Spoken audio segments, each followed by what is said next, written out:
Happy Wednesday, crafty friends, and welcome to Hashtag Watercolor Wednesday, hosted by Tanya from Side Gig Crafts. So, last week I showed you that I had printed some free images and that I was going to watercolor them in the next few weeks. And then I discovered a problem. And I made it work with the first one. So, when I print these out, when water touches the ink, it makes it bleed. Not necessarily outside the lines, but like wherever the water is. So, it was making my images, a little darker than I had wanted to. Let me show you. This one. So it looks fuzzy, and it works for this chicken because the chicken is fuzzy. But, I felt like I didn't have as much control as I wanted. So, I thought, I wonder if I spray it with some hairspray, let it dry, and then paint it will it run? And that was the ticket. So I just have this is my crafting hairspray that I've had, and it's got 3 squirts left in it, but I think any hairspray will probably do. I think it just seals that original ink in there, and then you can watercolor and you won't have any problem. So I think I'll do this one and see how much time I've got going. So this was a free image, and the background is this mottledy off-white, which makes it look vintage. Now some images, even if they're like this, you can go to remover.bg.com and it'll take the background out.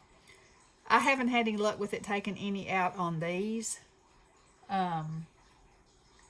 So, I love vintage anyway, so in that case, I'm just going to go with it. So I don't know if I'm going to need those this time, so I'm just going to pull these down. These are my Prima tropical watercolors, and then I've got a few colors added in there. So let's paint this wild hair here.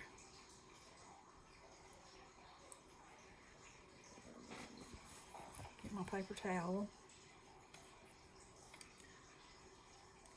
So I'm thinking about doing an open collab. Well, I'm trying to decide if I want to do an open collab or not. I've noticed on my feed that it seems like there's not as many crafty projects going on as there have been in the past. And I know there's so much going on in the world. But, I've told y'all before, this is my woo-saw, my therapy, if I do this every day, I can, even if it's just for a few minutes, it helps me. I don't know. It just helps me. It's my therapy, I guess. And, a lot of times while I'm crafting, I can just not think about anything. And that's a good thing, to have times in our life when we don't have to think about anything, I think. Because sometimes the things that we do have to think about in the world around us are not very fun things. So I know that things happen in our lives that, I lost both of my two of our fur babies in about a 6-month span, and that rocked my world. Because they're family. But sometimes, as much as I, didn't want to come in here and do anything, now the oldest one, who's still alive, Tiny, he's become my crafting buddy. So he's got a little bed in here, and he comes in here and lays down. And it's so funny because if a certain amount of time goes by during the day and I haven't come in here, he fusses at me. He's like, "Come on, woman, get in here," just because he wants to lay down, and that's okay. Nikki calls him my crafting support dog. But anyway, things that happen in life, you know, they kind of try to steal your joy, and that's no good. So having something that you can do that takes you away from that sadness is a good thing. It's a good thing for me, let me say that.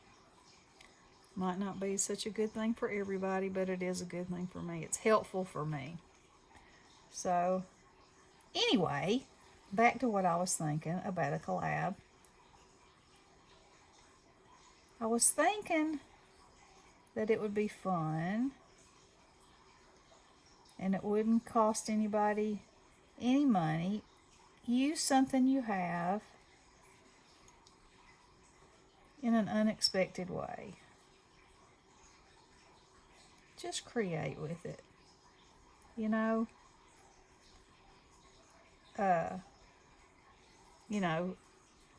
Tim Holtz did a video using a lot of his crazy animals and stuff, and fixed them up in different kinds of ways. And he's got the hats and all the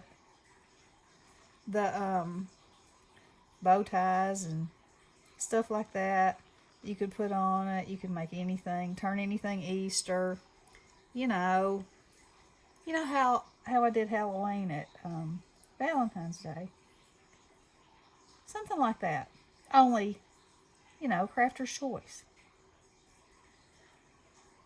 So, I think I'm probably going to do that. Because I love seeing what people are creating. And I love when it just comes from their soul. Not always just something from something they've seen or something you can buy. So, let me know what you think. I think I will do it. I just haven't decided yet whether it will be an open collab or, I'll definitely do sign-ups. I don't know. I know open collabs are kind of the thing right now. And it costs so much to send anybody anything. I think a lot of that's gone by the wayside. So, if you can get your own supplies out, even if you just make a card, whatever you make, it doesn't matter. Make something for yourself. But,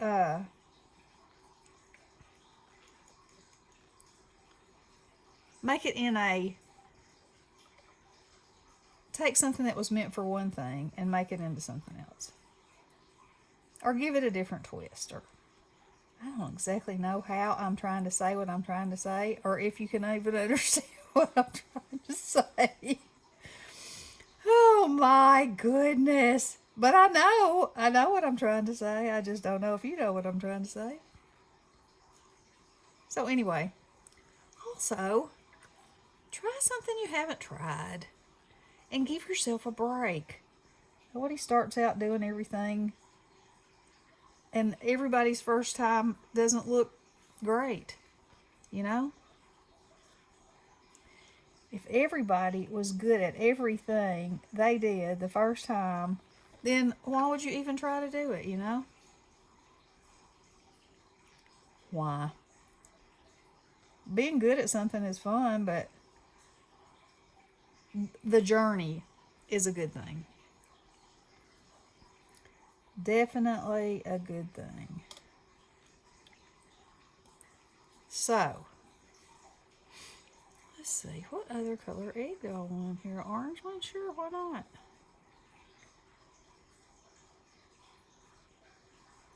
Now, these images, like I said before, they make it so easy because everything's already shaded. All you gotta do is kind of go in and add a little color here and there and make it whatever you want it to be. What color do I want this rabbit to be?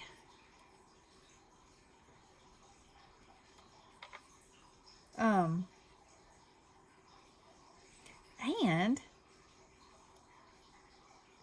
when you take something like this,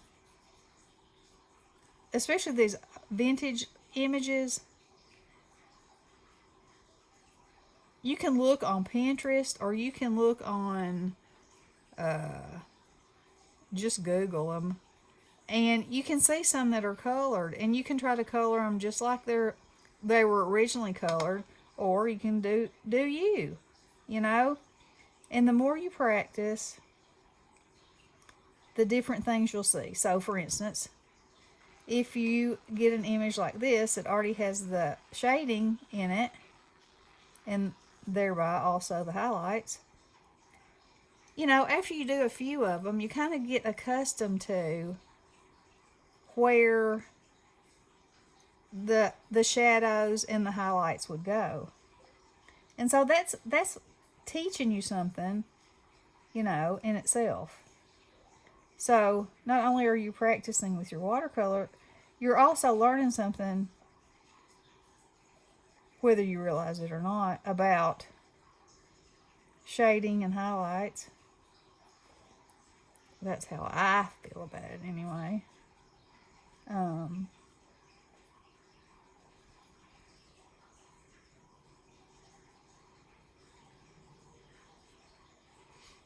Okay, I'll put just a tiny bit of color right there. And now I'm going to go in with some of this a little bit darker and add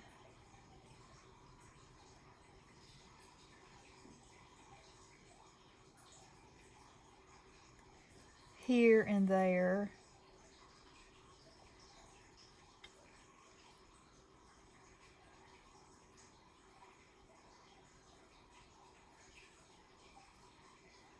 That got too much. And I always say this, the great thing about watercolor is you mess something up, you wet that brush, dip it back in there, and it is gone. Your mistake went bye-bye.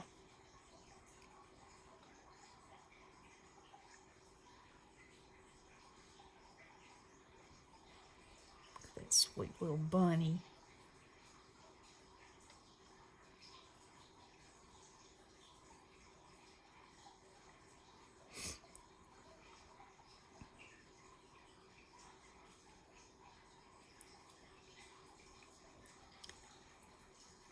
Oh, he's a sweetie. He is a sweetie.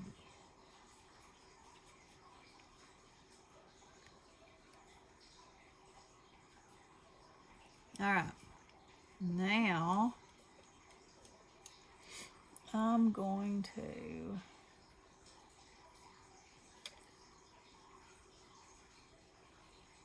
make his little eye a little bit more brown.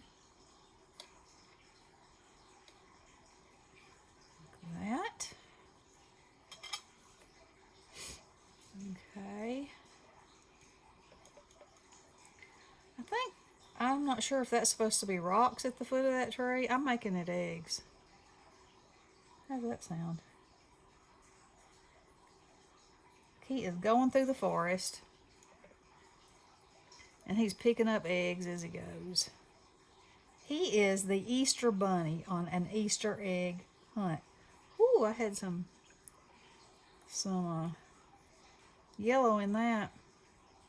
And y'all know what happens to yellow if it's got blue in it. Makes green.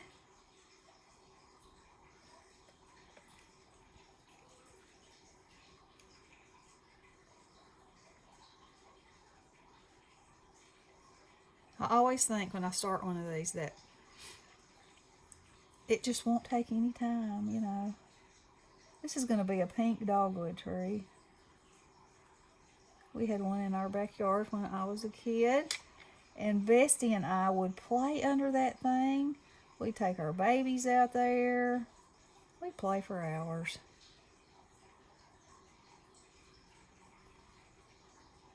In our own little world.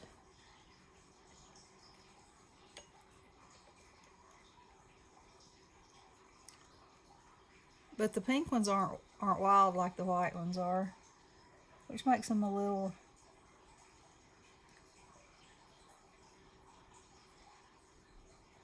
tougher to raise, I think. But that thing was beautiful. There's lots of fun had under that tree.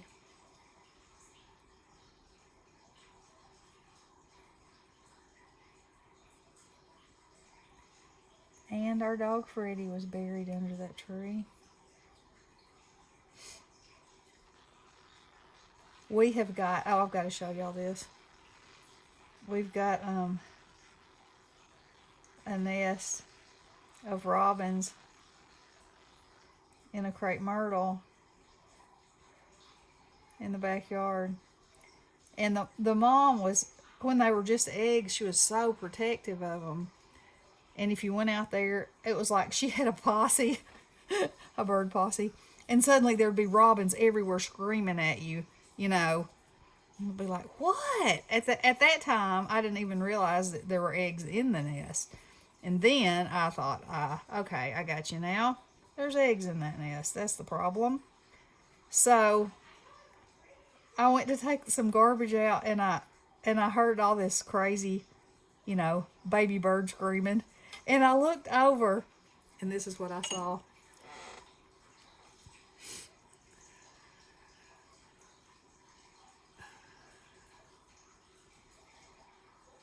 Look. Two little naked robins. Look at that one. Mama! Feed me! Look at the mouth on that thing. So, what a treasure. I was going to trim that crepe myrtle, but, you know, gotta let life happen where it's happening. Alright, let's put some blue in the sky. That's going to be, oh no, it's not. Might not show up too much because of this other. Oh yeah, it will.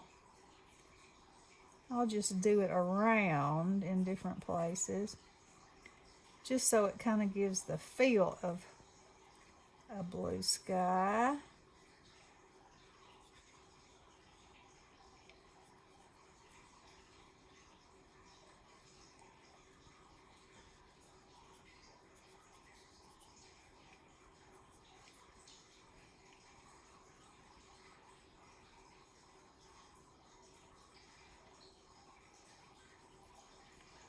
Aww, he is pretty sweet.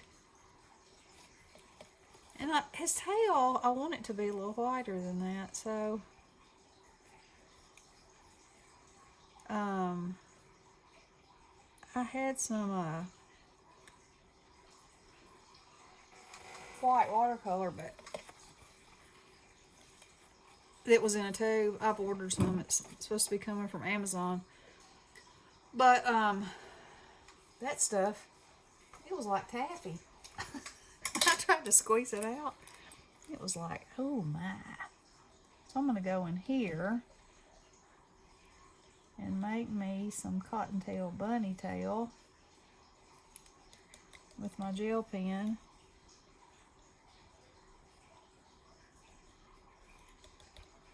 Like that. And I kind of want this little muzzle to be a little whiter. Like that.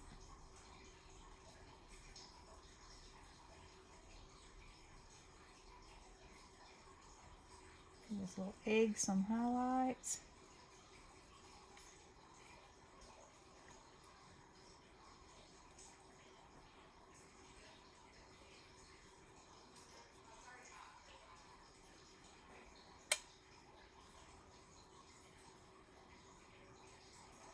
Go.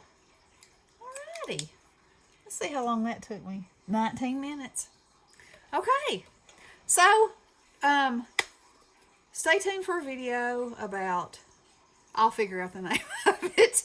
And y'all come join me and relax and get your craft on. Alright. Love you guys. Have a wonderful day. Blessings.